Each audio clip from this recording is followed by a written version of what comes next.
በቀጣዩ ዓመት የአዲስ አበባ ወጣቶችን የቤት ባለቤት ለማድረግ እንደሚሰራ ዛሬ የአዲስ አበባ ከተማ አስተዳደር ከንቲባ አዳነች አቤቤ ተናግረዋል።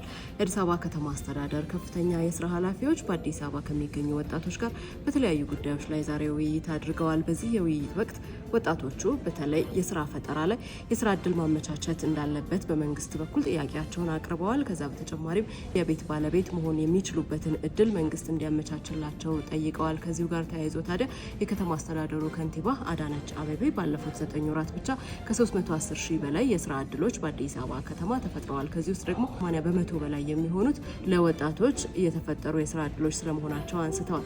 ከቤት ጋር ተያይዞ የተነሳው ጥያቄ ተገቢነት ያለው ጥያቄ መሆኑንም አንስተዋል። በተለይ በቀጣይ ዓመት ደግሞ የአዲስ አበባ ወጣቶችን የቤት ባለቤት ለማድረግ ከተማ አስተዳደሩ ትኩረት ሰጥቶ እንደሚሰራም በዚሁ አጋጣሚ አስታውቀዋል። ዜና ኢትዮጵያ ይህንንና ሌሎች ሰፊ ጉዳዮችን ዛሬ ዳስሷል። በዶት ስትሪም የማህበራዊ ድረገጽ አማራጮቻችን መከታተል ትችላላችሁ።